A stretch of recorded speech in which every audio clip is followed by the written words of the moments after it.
What's going on, people? Good morning. Welcome to United View. Welcome to your news, your daily news. It's transfer season. There's a lot going on. Ten Hag's arriving at work. Well, not actually going to Carrollton, but he's coming to England to work.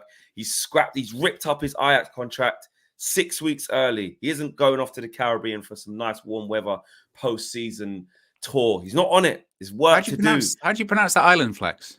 Curacao. That's how you say it. And also, I had a message. I was given a message. I saw it. Yeah, no, you got the same message. That's why I brought up. Yeah, exactly. Curacao. Curacao. Yeah. Curacao. Then we're already doubting ourselves already. Yeah. I'm going to say Curacao because I'm going to stick with that. Yeah. Anyway, they're in the Caribbean. They're in the Caribbean, and Ten Hag is not. He's had his say. We've got the transcripts. We've got the reaction to what he was saying. We've got to talk about that. CR7 definitely stays. Definitely stays. It's not getting clipped. CR7 definitely might. CR7 definitely stays. I'm not tapping anything 4 times to say he is. I'm not touching anything. But he spoke about him. We're going to talk about that. Paul Pogba to Juve. That's looking like it's edging ever closer. And Darwin Nunez price has been set. Owen. Yes. Ten Hag keeps CR7. Okay. When he was asked about him, he had a lot to say about Manchester United in general and obviously Cristiano Ronaldo. But here's what he said in terms of quotes.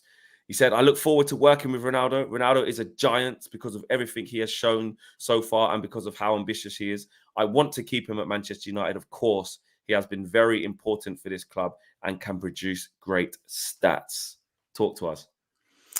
I saw that. And first of all, obviously, it's a really odd one, isn't it? Because every time a new manager comes in, but it's been the same with Rangnick and it was the same with now Ten Hag, is that there's always this assumption that they're just not going to like Ronaldo. There's always this assumption of, he's not going to fit into his thing. Yeah, he can't do this. He can't do that. They're not going to like him. And as Erik Ten Hag has said there in his quote, like this season, he's been our best player. Like, and he's what, third top goal scorer. Like, just try and you have to put this into context. This is statistically, you could argue the worst Manchester United side in Premier League history. Statistically, it is, right? In terms of goals conceded, in terms of points on the board, it is legitimately, statistically, the worst Manchester United Premier League side in history. Despite being the worst statistic team in Manchester United history, Cristiano Ronaldo has still got the third highest goals in the Premier League this year. I think he might, I don't know what happens now with Son because he's been scoring goals, but he was close to scoring the most goals in 2022. He didn't even score in January and February as well. That just goes to show what Cristiano Ronaldo can do at the age of 37. And we don't create a ton of chances as well. So why would Erik Ten Hag look at Cristiano Ronaldo doing so well this season in a really bad side and go, yeah, get rid of him. We don't need him. Of course we need him. We absolutely need him. And as he said, despite his age, he's still incredibly ambitious. Ronaldo's still talking about we have to think that we can win titles. And Erik Ten Hag's looking at that going, yeah, we do. We need to have some of that ambition. He said he's very important for the club and can still produce great stats. That last bit, I think, is the key bit. Basically, he's saying, look, forget his age. He still produces. And that's all I care about. People that are producing right now. That's not to say, we're going to talk about Nunez, we're going to talk about other things, but that's not to say, oh, we don't need to get a striker. Forget it. We've got Ronaldo. No, but he's basically saying, I would be a fool to get rid of our best player at the moment. That would just be crazy. As we said before, there are far bigger fish to fry than Cristiano Ronaldo right now when it comes to his future. So the easy thing is to keep him and say, look, keep doing your thing, mate, because we're going to need you. 100%. Before we carry on, I think it's so important to big up the community with us nice and early. Prince says, morning Flex and Owen, love from South Africa. Adele says, big up Flex and Owen. It's 4 a.m. here in Dallas, and I stayed up to make sure I could watch this live. Hope you guys are getting on well. And you guys had a big game in the NBA. Big up Luca as well. Dallas doing his thing. So because they're through to the finals as well. So big up anyone who's up early around the world. We've got love from Melbourne here as well. And morning Flex and Owen says Kristen as well. So big up to everyone, man, because this is us doing stuff even earlier actually. Yes, I agree with everything you said. And you know what? This isn't even necessarily I told you so moment, but you know what?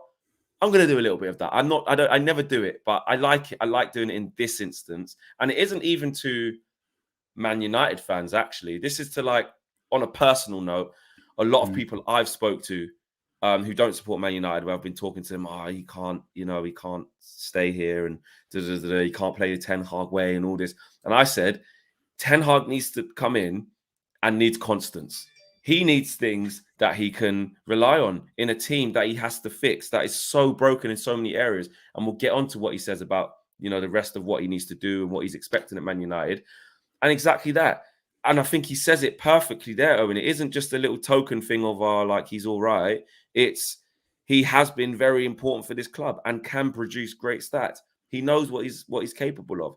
And of course, I want to keep him at the club. He says, "Of course, I do." Yeah. Why are you asking the question? Why am I going to get rid of the most goals in a team?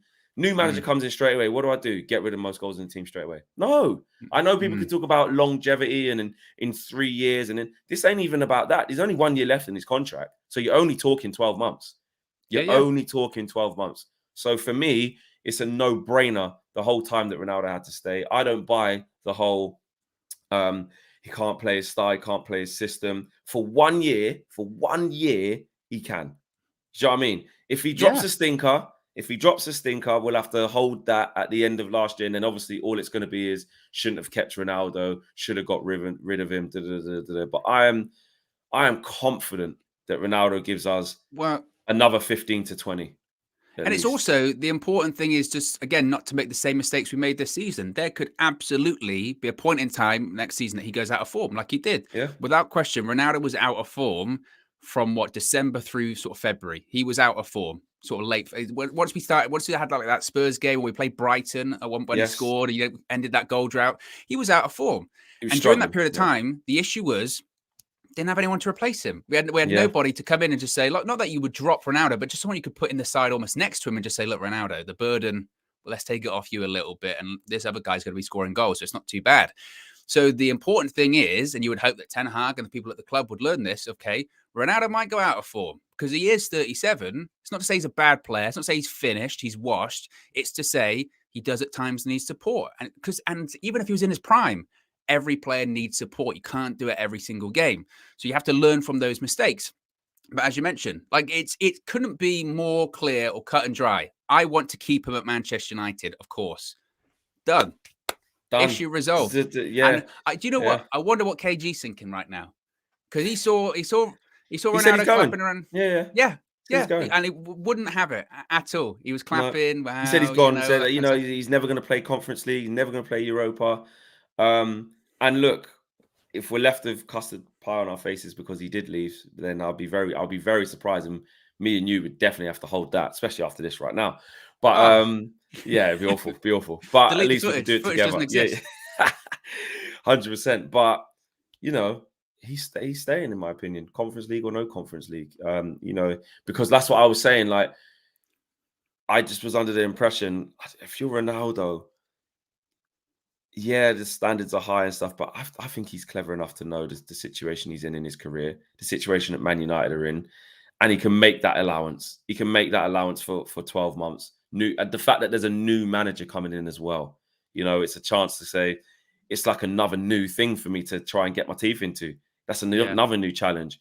We're awful. My new challenge, can I get this team back in the Champions League in its first season with Ten Hag? You'd see it like that. And obviously, he does genuinely mean, let's win the Europa League. Let's win the FA Cup. Let's win the Cup. Let's win something. Let's win something. Also, you have to be, completely honest and transparent as well when it comes to his contract and his wages. Nobody's picking that up at the moment. Exactly. Nobody's picking that up. I mean, when you include his salary plus his bonuses plus everything else that comes into it, it comes to nearly £1 million a week. Very few sides can do that anyway, just in general. And then this summer, with everything that's going on, with all of those moving parts, it looks very, very unlikely. So, especially when the top teams are looking at the players that they're looking at, like the Haaland, the Mbappe, Lewandowski's going to go, like you said, those moving parts. Ronaldo just doesn't fit into those clubs that are challenging top. Juve looking to get Pogba back, it doesn't. Now, if he's a free agent, next year, that's a different story. Because things open up a little bit more. So I think from his perspective, he thinks, well, I want to contribute. I want to still prove myself. I want to prove that I'm not washed. I want to still. You never know what can happen. We're not going to win the league next season, but you never know. We might win something. You know, who knows what can happen? It's a bit of an unknown with Ten Hag at the moment. And he's thinking, look, I can't go anywhere anyway. So 12 months. Let's do it 12 months. Manager wants to keep me. And it's kind of like, I don't know if I want to buy too much into the tinfoil hat stuff, but it's been a bit like Ronaldo did an interview. He said nice things about Ten Hag. Ten Hag's done an interview. He said nice things about Ronaldo. You know, it's kind of like there's been the handshake. There's been, okay, we're going to be nice to each other. That's done. Let's move on. Exactly. You know, that's what it feels like. Let's get into the meat of what's going on as well, because the CR7 obviously is the highlight, because, you know, it shows that he's staying, and, you know, that's our headline for today. But actually, there's a lot of what he said if you dissect the transcript of what he's saying. There's a lot. It's actually very important to talk. Yeah, it's a big interview, actually, to be fair. Almost has like the first presser vibes where we're like, he's going to say a lot and it's going to be very telling. It's happened already. Let's be real, because this is what Ten Hag had to say. And this is quote. I wanted to pick this one. This isn't in order. Let me pick this one. It's about Scholes, Ferdinand, and Neville and their opinions. Basically, the ex-pros, the legends of the club. Ten Hag said, "This has influence, but it can't influence our dressing room. Maybe the criticism is bigger over there because the Premier League is much bigger. Fortunately, I have a lot of baggage to cope with this." What do you think he means by that? Well, he said some stuff like that a couple of times now, hasn't he? Every time people say, "What about the media?" or "What about the pressure?" "What about whatever?" he always goes, "That's fine. I can cope with it. I've got the like yesterday with the holiday thing, right? You're gonna go on a holiday, don't need it. I've got the energy. I'm fine. I've got the baggage to cope with this. I've got the baggage to cope with the pressure, all that kind of stuff." Obviously, he's right in the sense of people have been talking a lot about the ex-pros and the pundits the last few years. Certainly under Ole Gunnar Solskjaer, there was a lot of the times there was question about what pundits had said, whether it was Gary Neville, whether it was people that weren't Man United players, Jamie Carragher. Remember when he sort of, Solskjaer was like, "I don't watch Monday Night Football, so I don't know what he said," and all that kind of stuff. And it's been the same with Ralph Rangnick. They've said certain players have said this, and Rangnick goes, "I don't read the papers, so I don't know." Ten Hag's basically saying what you would expect him to say. When he's saying it can't influence our dressing room, it shouldn't, but that's very easier said than done, because we do live in the age of social media. With this crop as well. We live in the age of social media. We live in the age of constant information at your fingertips. But I think maybe what he's trying to put off is that, it's out there. Yeah, we might see it, but we shouldn't care. We really shouldn't care. If anything, if someone says something that's, you know, negative about you or anything like that, you should go, whatever. I don't care, because I'll prove myself on the pitch. Not in the sense of whatever, I'm not listening because I know better, because that's kind of what the thing you get at the moment, isn't it? Of Scholes or Ferdinand or Neville might say these things, which are very true or very accurate about certain players. And then you have, for instance, the Harry Maguire thing comes out in an interview. You go, "Well, everyone's picked me, so I don't know what they're talking about." You go, "Well, no." The reaction should be... that was so mad when he said that. Yeah. The reaction should be, it doesn't matter what they've said, because I'm backing it up on the pitch and I can prove it, you know, because we're in the top form, we are playing better football, and we are showing this sort of determination to play for Manchester United. So I think maybe that's what he's kind of saying, because he's not lying. At the start, he goes, "Well, it does have influence." He's not going to say, "Oh, you know, it does," because it does. People do listen to it, and that's their jobs. I also would say about these pundits is it's in their title. They're pundits. They give their opinion. So you can't criticize them for giving their opinion. It's the point of... when was that thing the other week when it was after one of the games, Ralph Rangnick or some of the coaches said to the players, you know the stuff the pundits have been saying about you, they're right to be saying this stuff about you. You're giving them all the ammunition. And basically it should be a case of they shouldn't be giving them all of this ammunition every single week. So, and look, it's very easy to say this stuff now, but as people keep saying, that scrutiny, that pressure, I mean, we cover it every single day, you know. Every day it's a different story. Every day it's something else. And that pressure, what do they say? Pressure creates diamonds, or you just crumble. That's it. Yeah. And we'll wait and see what happens. This was the pick of the bunch for me, actually, when I went through them. Listen to this one for you guys at home as well. Erik ten Hag said, "I am capable of looking every player straight in the eyes. I'm 100% certain of that. I make all my choices in good conscience. The team stands above everything else. I choose the players that I believe give us the most chances of winning. I am capable of looking at every player straight in the eyes. I'm 100% certain of that. I make all my choices in good conscience. The team stands above everything else." If we take exactly what he's saying for face value, with how black and white it is what he's saying, that should be exciting, because actually what he's saying is if I leave a man out, or I taking you off, or you're you're not playing, or you haven't been starting, I can look you in your eyes and know that's the right decision. My conscience is clear, because I put this team before anything, before any player, before any stature, before any record that you had before. I put the team first. And not only do I do that, I can look you in your eye and say to you, yeah, that's why you ain't playing. Very interesting. Very interesting. Sounds like something that would be said in maybe like the first team meeting, doesn't it? Yeah. It sounds like something that would say like, okay, nice to meet you all, you guys. Laying out my expectations. I'm not scared to look any of you in the eyes. I'm 100% certain of that. Like, I don't, I'm not afraid of you. I'm not afraid of who you maybe think you are. All my choices. All my choices are for the good of the team. It's the team before everything else. If you want to be an individual, you're out of here. And I have no problem giving you the door. And I have no problem looking you in the eye and saying, my get conscience out as well. Is clear, he said. Yeah, exactly. My conscience is clear. Which again is great. I would also be remiss to not get super, super carried away, because, these are words and actions always speak louder than words. But it's certainly, if you're willing to come out in the media and say it, you have to back it up. And you would hope that he's got the ability to do so.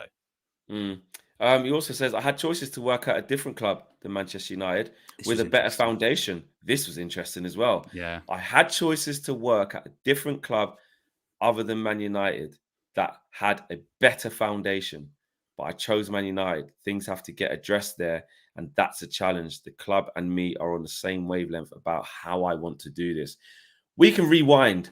We can rewind to that period where we knew that Ten Hag was hotly backed to be Man United manager, but then we were getting the reports of the reason he isn't yet is because he wants assurances of X. He wants assurances of Y. He wants to sit down and make this very thorough and be on the same wavelength. And he's confirming that now. He's confirming that, yeah, I could have gone somewhere more stable. There are more stable places out there with a better foundation. But I wanted to get my teeth into this challenge, and the club have given me the assurances that they're going to allow me to do that in my way. Again, I do 100% agree with what you're saying. The action of it speaks louder than words. The club even giving him the assurances. Yeah, okay, great. Cool. We need to see it. We'll see it in transfers. We'll see it who leaves.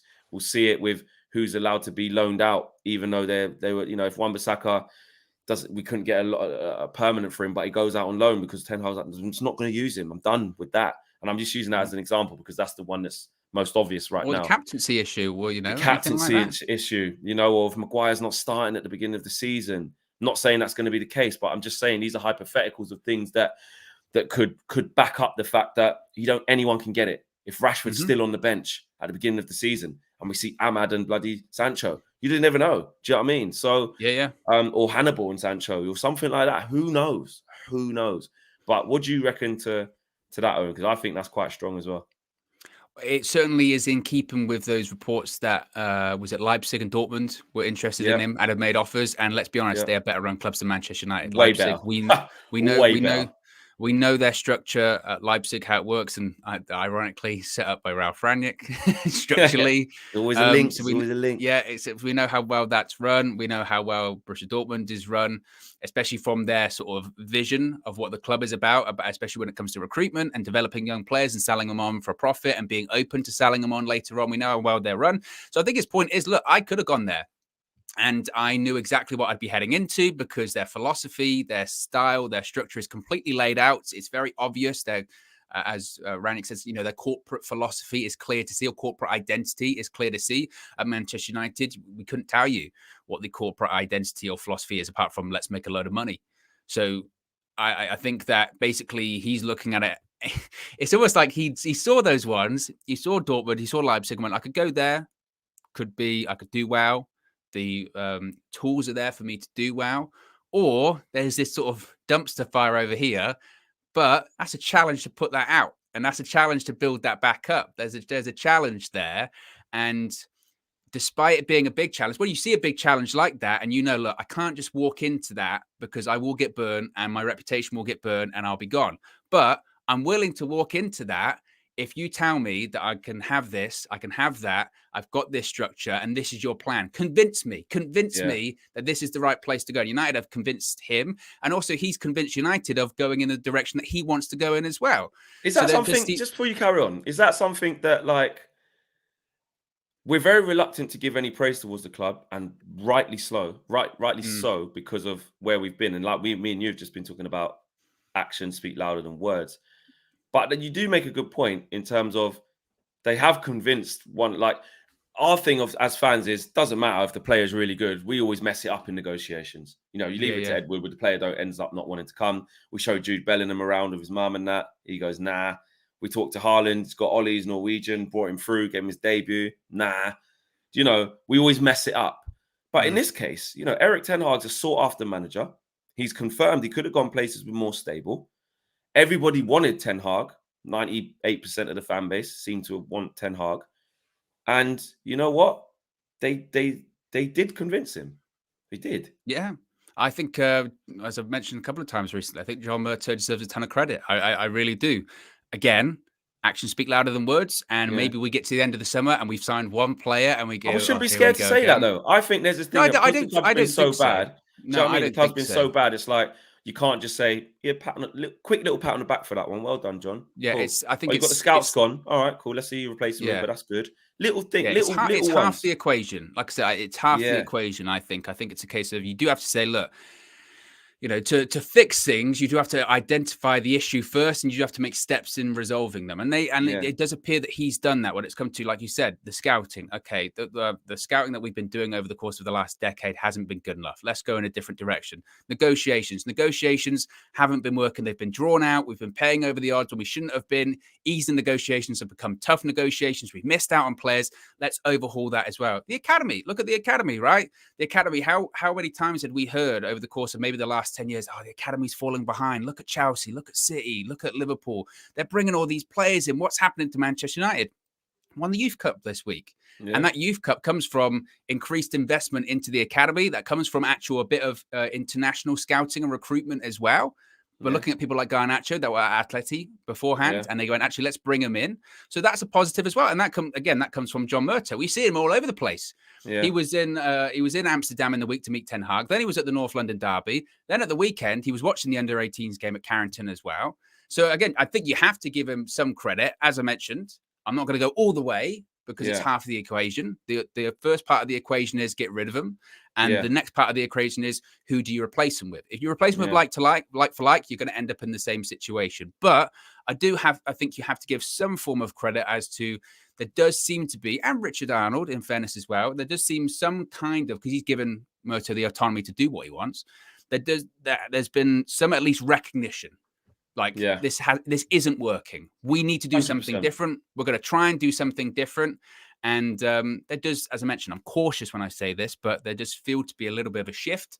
But look, we'll see what happens. We'll have to wait and see. Yeah, because if it goes wrong, it goes wrong. But you know, at least we're seeing some change at the start. But we're a long way off. That's what I'm saying. Remember, I say about my little book of checklists. Exactly. There's hundreds. Just got a couple at the start. Forever says, thanks for showing us Ajax crew on the channel. Top group of lads, honestly. I can't echo that enough. Like, if you haven't checked out We Talk Ajax, one, I don't know where you've been, but two, what are you waiting for? Go and do it. Go and subscribe to their channel. Go and look at their content. Go and look at some of the content we've done with them as well. Really, really insightful. And I think we've made some friends for life there, actually. We will 100%. Do some crossovers and some stuff like that. I'm sure they will be keen to see how Ten Hag's doing. We can do some catch-ups with them. They have been amazing in giving us an insight, welcoming us to Amsterdam and Ajax in particular. Great set of guys. The whole team. Yeah, and it never ends as well, because as with the case of any kind of channel, but especially with a channel like this, you don't necessarily have to be an Ajax fan. If you're a football fan and you want to educate yourself on other styles of play, other philosophies, or just different viewpoints of European football, probably, like a lot of people, I don't watch the Eredivisie, rarely ever, you know, but whenever I watch any of their stuff, or whenever they've come on here, I go, you know what, I feel a bit smarter watching it. It's true. Like, they're very insightful. I feel like I've opened myself up a little bit more. So echo your thoughts as well. And just on top of that, they're great guys. Very nice. Great guys. Well. And they're probably doing it in their their third tongue. Do you know what I mean? That's the thing. Yeah, they do English, everything in English you know, most of the time as well. yeah. And I was thinking that when you were doing the full view the other day. Imagine us trying to do it in another language. Oh, Jesus. we barely get English right. Yeah, that can't run. That can't run at all. No. Last couple bits on Ten Hag before we move on to Darwin Nunez and a bit of Paul Pogba as well. Timber and Anthony are circulating to go with you. That was put to him. Ten Hag says, I think all top clubs have Timber in their sight. If Anthony would go, it would be a blow for Ajax because in their current squad, there is nobody to replace him.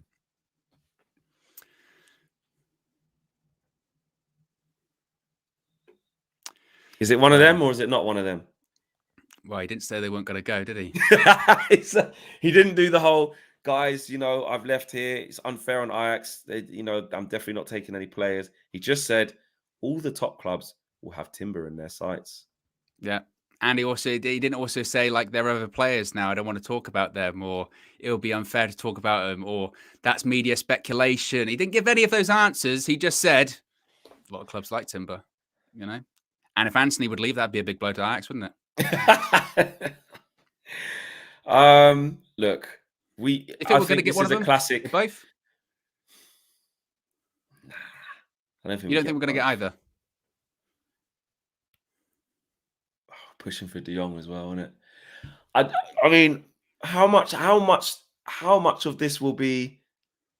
I'm not going to say Ten Hag's old guys because they're very much in the ascendancy. These players, these aren't these aren't players that finish.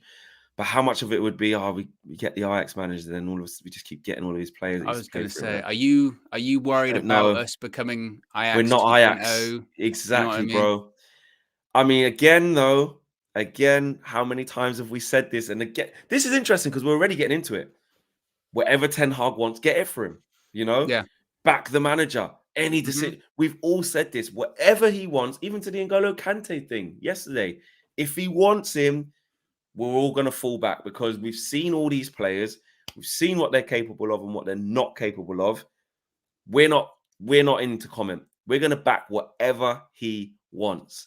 And if he's saying to the board, I'm telling you now, these are my players, especially Timber and Anthony, just left.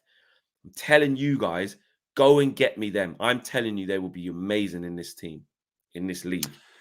Also, and this is me going full KG here. I've got no sources on this one. This is just popped into my head right now. All right, this is just popped into my head right now. United didn't pay Erik ten Hag's compensation clause fee. They paid a little bit more, actually, right? They said they didn't. Well, we'll ignore that. We'll give you a little bit more. Goodwill gesture. Could that be a little bit like, okay, and by the way, if we were to want one of your players, maybe you give us a little first refusal. Maybe we have the first discussion about that kind of situation. Is that out of the realm of possibility, do you think? No. Keep the relationship, Yeah. flavorful. Keep the relationship on good terms. They'd be losing a lot this 19 summer. Obviously, they'd be losing. Yeah, that's what I think. Because also, and this is where it comes into the We Talk Ajax guys are probably watching this, smashing the screen up right now. But this is where we have to remember there's another club involved. Just like when we wanted Ten Hag and we were like, when's it going to be done? And we were like, they're in a title race. Like, they're not just going to give up and just hand over the manager. Yeah. But also, they're not going to hand over their best manager in a long time.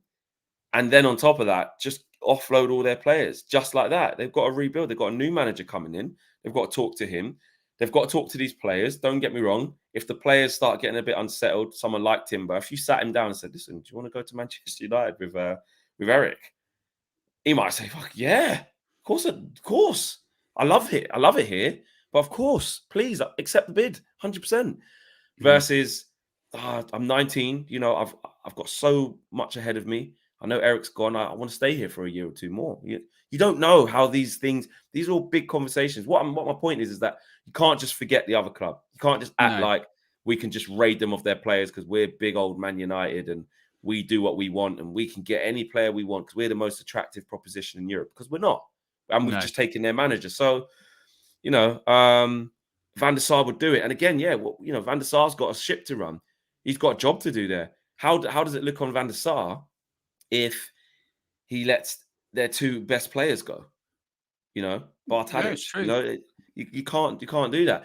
But then again, he would have to balance it if we offer someone on loan, Ahmad. 50 million. Yeah, someone on loan, Ahmad. Plus and a 50 million for a Timber or 60 million or something like that. For Ajax with the way they redevelop and how they invest into their squad, that might fit. Maybe one of them. I mean, they are that. Also, sorry, that one there, Owen. Ahmed says, but they've done it before, Flex. Ajax is that kind of club. They need to sell to stay afloat, just like they sold Donny, De Ligt, and De Jong and Ziyech. I get it. So it's and Davinson Sanchez, another one. Yeah, it's not out of the realm of possibility. I think from the Ten Hag point of view as well, that if he wanted to bring in players that he does know, and most importantly, they know him, they know his style of play and management, that's such a quick win for him because he probably is Ten Hag thinking, I've got to go into this squad. And I've got to educate a lot of these players. And some of these players don't want to be told and they don't want to learn. If I can bring in just 2 players along with Donny, right? That's maybe 3. That's 3 people that know what I'm about. And that's what people, they know how I want to play. And that can spread then. That can actually be somewhat infectious. And maybe that's how you get it done. That's maybe how you get it done quicker. I know whenever you talk about players going in opposite directions, you get into like Football Manager FIFA territory, and it doesn't always work like that. But legitimately, as it says on the screen there, we do have some players to give out on loan. Ahmad Palestri, they do well in the Eredivisie. That's all right. And everybody, that's all right, Ahmad Palestri and Bailly. I say, give me Timber plus money. Well, unless you give them Bailly as part of the deal, so that's permanent. The wages with Bailly, I think, might be a bit of a stumbling block. But certainly, a couple of those younger players, absolutely, you could see loan them out. Yeah, and Ajax is a great place. No, they're not stupid. Though. He'd be a player that would go, he could be one of those players. I think he's played in Holland before. I want to say he might have played in Holland as well. So I'll Google search. That seems alive. Holland. Has he played in Holland? Nah, I'm going to say I don't think he has. Italy, he's played at. No, he hasn't. Oh no, he was youth. There was youth career. He was at PSV. There you go. Right. Okay. There you go. So kind of counts, but doesn't really count. But I hear what you're saying. Yeah. Ramon says Bermuda in the house. My auntie, God rest her soul. Big up to my auntie. Passed away a few years ago, but she lived in Bermuda for a long time. Amazing island. Big up all the Bermudians. And the last Erik ten Hag thing. He said, I have received a few WhatsApp messages from some of the players at Man United saying, welcome to the club. Owen, a little bit of fun before we move on to the Nunez situation. You can say, who's it going to be? Who's messaged him, bro? Who's messaged him? I need to know. Donny messaged him with the heart eyes emoji. Okay. 100%. Okay. I want the player and I want the emojis. Who else would have his number in that squad? Well, if they've, people have messaged him saying, come to the club. So there's a group chat. There's something's going on. Something's going on. I reckon Ronaldo did as well. That's why they've been nice in both the interviews. Ronaldo, what, off his phone, or he's got his secretary to do it? It's not off Ronaldo's phone. What, you go, this is the representative of Cristiano Ronaldo. Yeah, I think it says that in the text. It was the equivalent of getting a letter and then getting a photocopied signature at the end from Cristiano Ronaldo. Yeah, I think it's that. Maguire's definitely messaged him, bro. You reckon? I think Maguire's emailed, WhatsApped, faxed. I reckon at one point, the Ten Hag was sitting at his desk doing work and a pigeon flew in and dropped a message out and went, oh, pigeon there settings. You opened it like that. You went, oh, from Harry Maguire. No, put it down. Old school scripture. Yeah. Maguire's definitely in there. Rashford. With Rashford. Yeah, because I think we've got a bit about, Rashford's looking forward to, Ten Hag, but he wants some assurances about his playing time. Do you reckon he said I hate it at the moment. I'm really glad you're coming. You're going to play me, right? Yeah, you're going to play me, right? Yeah, he's tried to ask already, but I think Ten Hag's not answered that bit. I think he's gone, thank you, Marcus, see you soon. But not acted like he didn't see the bit. Hi, really glad you're coming to Manchester United. Can I just have some reassurances I'm going to play? And he just got the response, nice to meet you, Marcus. One of them. Yes. Yes, one of them. Who else do I think would have messaged him? Fred, nice guy. I think Fred just would have messaged emoji just with the massive smile on. Just a smile. He'd have just said, can't wait. Yeah. Brilliant. Looking forward to it. Yeah. But there you go. Henderson, message. And Henderson saying, "What's I think Bruno because Henderson's got that kind of entitlement vibe in it, so he's probably like, "What are you doing with me?" Straight away. Probably didn't. I think Henderson messaged and didn't say hello. I think he messaged and says, "What's your plans? Keep the situation." It was just gone Meal de Gea, question mark. And then Ten Hag's responded, gone, "Well, hello, how are you?" You know, I always do that. If someone messages me and they don't say hi, how are you? I message back purposely, "I'm fine, thanks." You know, I hate that. Yeah, just to make the point. It's just rude, isn't Yeah. it? Big up super chat from Sanji. He said if he's not part of the first team plans this season, Hannibal on loan to Ajax would benefit him more than another season on the bench or under 20s. Yeah, agreed. If Hannibal is not going to be part of what we're doing, it'd be fantastic to get him playing some men's football next year, even if it's in the championship next year or wherever. Big up Garnacho as well, same thing. Yeah, we need to be seeing what's going on there. I did see Josh put something. Oh, there you go. Josh is in the chat. Josh says, Ronaldo message said, "Hello, I'm Ronaldo. You may have heard of me. I have won, insert accolades, and I've been assistant coach here also since returning to United. I look forward to working with you." Yeah, definitely just bigging up himself. Do you reckon Mike Phelan dropped him a message? Yeah, probably just said there's a new iPad Pro coming out. Do you want me to pre-order it? Yeah. He just said, "Hi, I'm Mike. I do cones." Question mark. Or full stop. That was it. Yeah, 100%. Aloha says early predictions for next season. I don't like this. Too early. Like this I'm refusing to commit. Apologies. Yeah. Aloha from Liam, but I will. Owen, all right, because we do need to move on, but just off the bat though, like let's say everyone's giving you the grace of, we understand we don't know who we've signed and we don't know who we've got rid of, but as a off the bat, kind of off the cusp, what would you be happy with? I don't even know, honestly, Flex. Like, already at this point, again, and I know it's very easy to say, but if we finish 6th next season, I would just go, okay, because I'm done with kind of the outrage of it all. If we are playing decent most weeks, and if we'd have a fraction less of the soap opera and drama surrounding the club, where it's every week there's a story of training or whatever, then we get 6th, but it's conscious of, you go, well, that was a good transfer window, and Ten Hag's got some people at the door, and people seem to be a bit more happy. I'm fine with it because I'm kind of done, like I said, with the outrage and the soap opera every week. I'd love for a quiet week. I really would. It would be nice. It definitely would be nice. Red Baron says KG equals we will win the league. Oh, it's KG, just KG. They're out there. The clips, they're out there. Yeah, they are. They're there on the internet somewhere. Let's move on. Darwin Nunez, price set. It's something that is in discussion. Fabrizio Romano and others, et al., has said. I think Ornstein said it as well. Ornstein, that's what I'm saying. Yeah, discussed internally. They like him. Man United are in the hat for it, basically, is what he's saying. 60 million euros. I mean, the profile looks like it fits Man United. What are you saying about that? I like Nunez. This is the issue, isn't it, with United, is we're very conscious as fans that we need a lot of players. And once you do hear the prices of like 60 million euros for Nunez, 60, 65 for De Jong, then you add them up and you go, it's already 120 million, and that's 2 players. That is the problem. But as I spoke before, like last night, I do think, like, age-wise, and as players that are on the ascendancy and you can develop, they do look promising, certainly, but it's just that there's the money involved there. But in fairness, I have said a couple of times that I do think we need to be realistic about how many players we are going to buy in this transfer window. I've still said 4. I'm still sticking with 4. We probably need more than 4 players, but I think we'll probably get 4 because that's a very Man United transfer window. And I know people will say, but Owen, there's like 10 people leaving, possibly even more.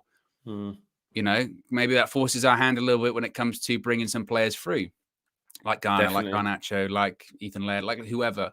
I think that's what we'll be forced to do, and that's not necessarily going to be a bad thing. I'm also aware that we actually are going to need more options next season because there's 5 subs. So we are going to have that situation Yeah, where I we can forgot bring about that.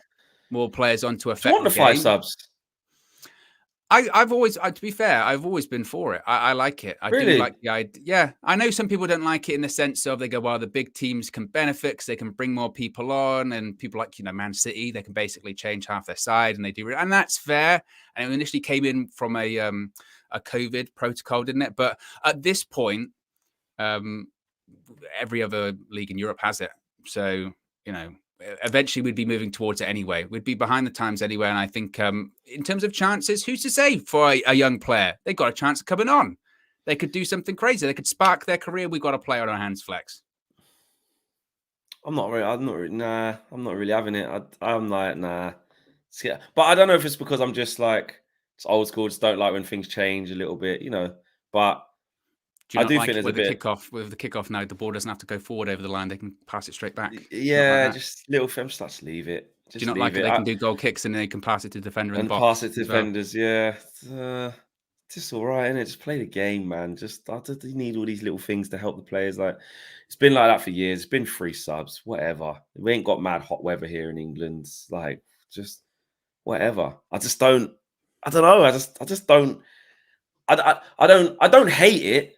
But I wasn't like, why are we not having it? Like, and I do think, some of the bigger clubs can definitely benefit if you haven't got a squad as good as others, or budgets as big as, or as quality in your youth academy because you're a smaller club. Then it does make it more difficult. Whilst Manchester City now can bring on, a wealth of talent 5 times over now, as opposed to 3 versus, I don't know, let's say who's a small club that could get promoted? Say Luton get promoted. Yeah. They ain't gonna be able to do that. Do you know what I mean? But I get bring it. It's on football. 5 players of energy, put them all behind the ball.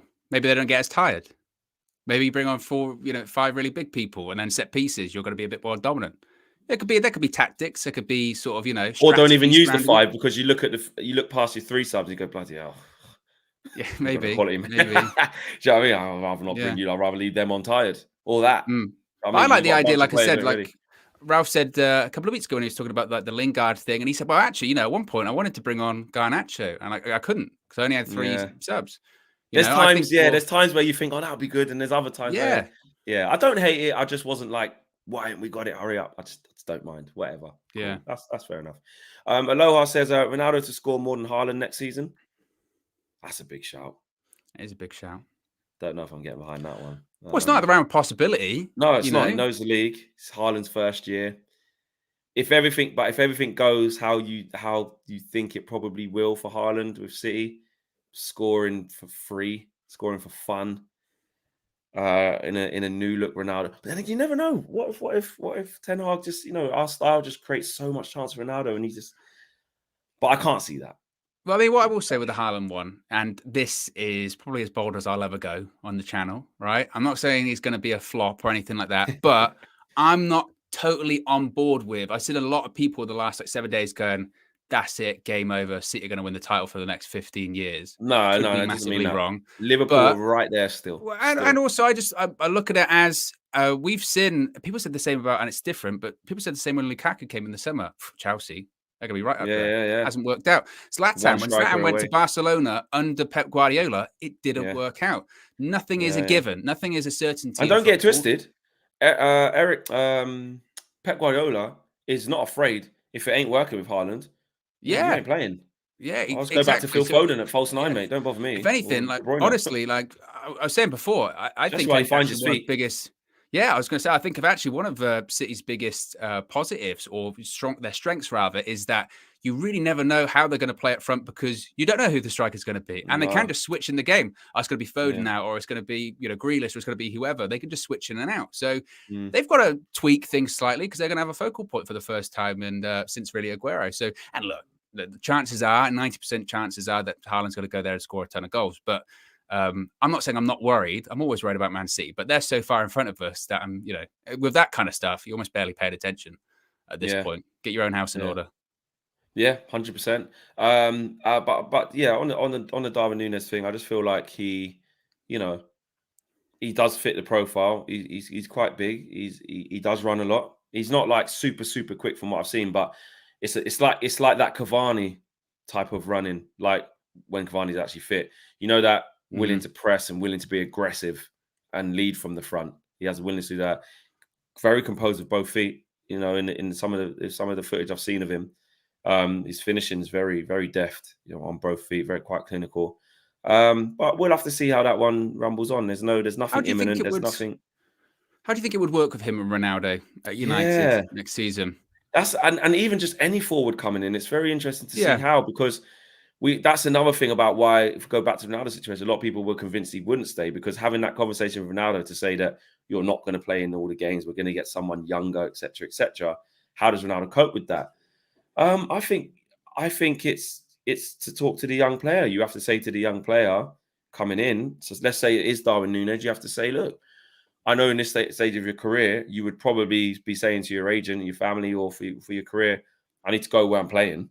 I need to go where I'm starting. I'm the main guy. But you would probably have to have some level of understanding that you're behind the GOAT for just 18 months. For 1 year. Yeah. For one season, you're behind the GOAT. He's going to go. Ronaldo's definitely going to leave at the end of the season. You will play a lot of games, but I can't guarantee you're going to start every game. You know, or like you said, like McNally 145 says, 2 up front. Maybe Ten Hag's gonna play a 4-4-2 with a diamond or something. Will tweak things. You never know. So yeah. Do you reckon he has a conversation with Cavani? Uruguay internationals? Do you reckon he has a conversation with Cavani? Say what it's like there. Has a conversation. Hey, how's it going there? What's it like playing with Ronaldo? Because by all accounts, Cavani was a bit upset about Ronaldo's arrival in the summer. Yeah. But then he's got to cheat because he wasn't fit anyway. But then how much of he wasn't fit anyway was whatever, man. You got Ronaldo, so I'm not going to rush to get back. You know what I mean? It was a bit of that in the Cavani situation as well. Yeah, good point. I think again though, but I don't think it'll be anything that Darwin Nunez won't know. Do you know what I mean? Yeah, you can play second fiddle to Ronaldo. Yeah, I know that. What's it like there though? Yeah, fans are amazing. Old Trafford's wicked, great on a match day. You know, if you give effort and endear yourself to the fans, you know, they give you a song, they get right behind you. They want to see someone pressing from the front, and they've really welcomed me. I think you'll have good things to say. That's what Cavani should say. Ultimately, he could have sour grapes about the Ronaldo situation, and some United fans have really sort of washed their hands of him because of the injury stuff this season. But he played one season at the club, didn't even play all of the games, and he became a cult hero. People liked him, and he still does have. There was the video of that little girl, bless her, crying with Cavani when she going, "Please don't leave." Unbelievable. Nunez, why don't you look at that and go, "Wow, I'll tell you what." He was only there a year. He's only there 2 years. You know, he played half it. Didn't even play this year. Yeah. Shaifi says, you now have my old manager, boy. So obviously Ajax and Shaifi says, so no need to worry, lads. And yes, Ronaldo will be top scorer next season. So interesting to see. Very, very interesting to see. And lastly, Pogba to Juve hotting up, looking like that's going to happen. They're a big offer on the table. Just don't care. I, at this point, you know what? I came across a clip on Twitter, and it was when we did a show in the studio, and it was just after the Liverpool game before the Arsenal game. And the conversation was, I think Ralph had been asked in the press conference, is Paul Pogba going to play again for Manchester United and all that kind of stuff. And we said at the time that, if anything, this whole Paul Pogba saga, it was so parallel to Manchester United season because it was this big saga, a lot of fanfare, a lot of noise. And what happened? It's just completely fizzled out. Nobody cares at this point, you know, really. Like no one particularly cares that much. Pogba's going to leave. Just going to slide out to Juventus. Yeah, and I find it, to be honest, I do find that one. I understand his relationship with the club. I understand his maybe desire after this Manchester United sort of experience to want to be place where he's loved again, all that kind of stuff. And yeah, he's going to be taking a pay cut to go there. And so people are going to say, well, you can't say it's about money, because if it's about money, he would have stayed at United, blah, blah, blah.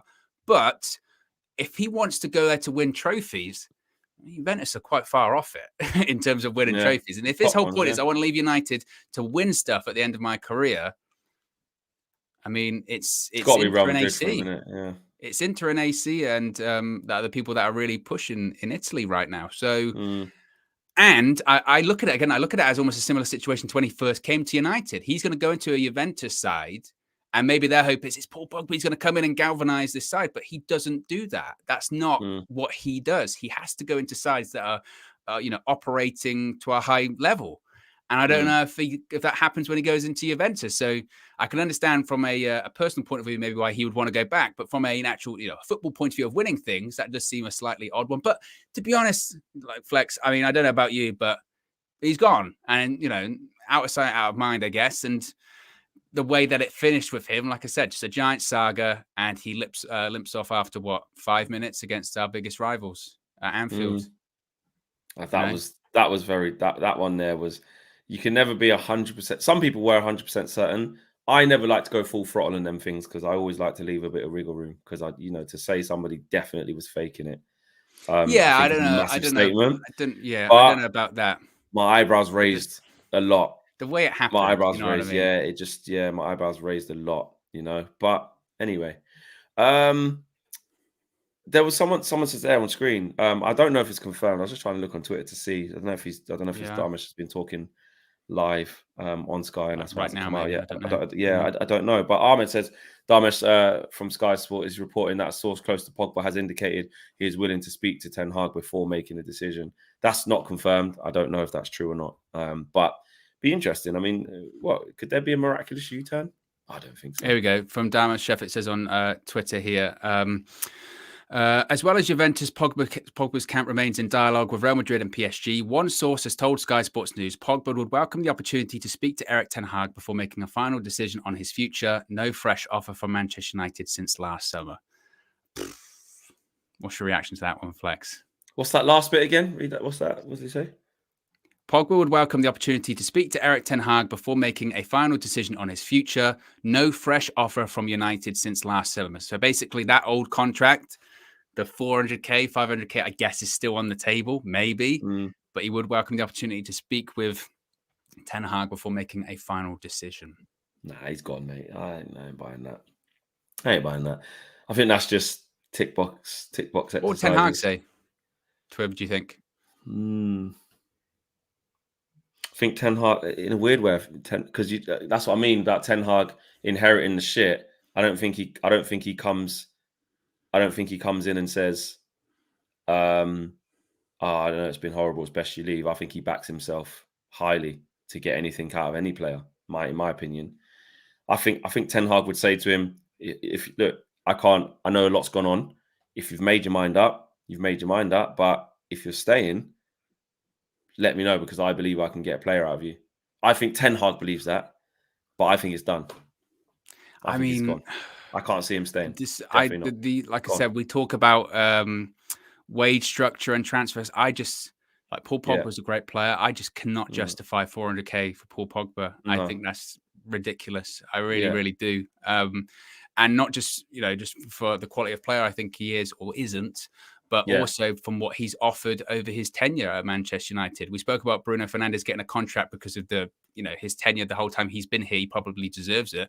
Does Paul Pogba over his 5-6 years at United deserve 400k a week? The answer is no, flat out no. So it'd be us making the same mistake we always make. Exactly, that would be my giving him a big deal, his last big deal of his career, securing for another 5 years. That would be that deal probably, or 4 years maybe. If I was United, I would say, okay, so you're willing to take a pay cut to go to Juventus? And he goes, yeah. He goes, well, we'll offer you the same then.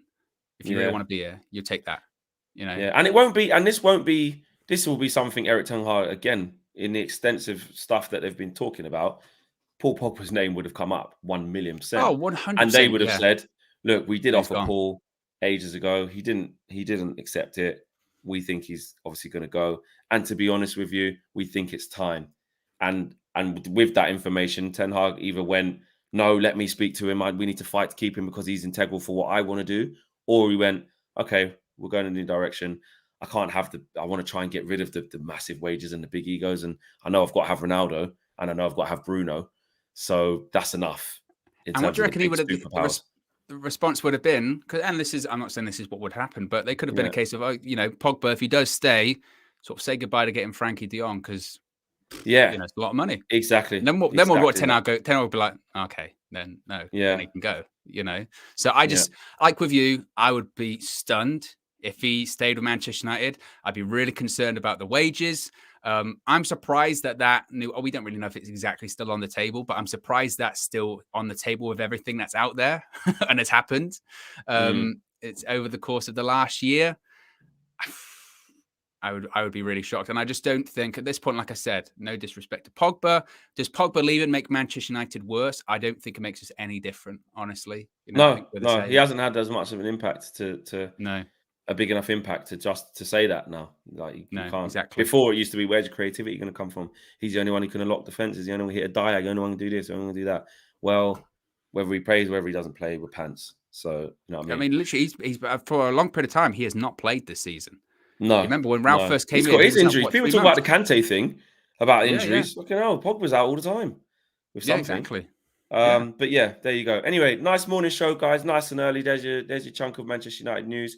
We'll see you guys again very, very soon. Smash a like on the video and smash the subscribe button in the bottom right hand corner if you're new to the channel. And we've got super thanks stickers as well. If you want to show your appreciation to the channel, make sure you hit one of them. And we will see you all very, very soon. Peace.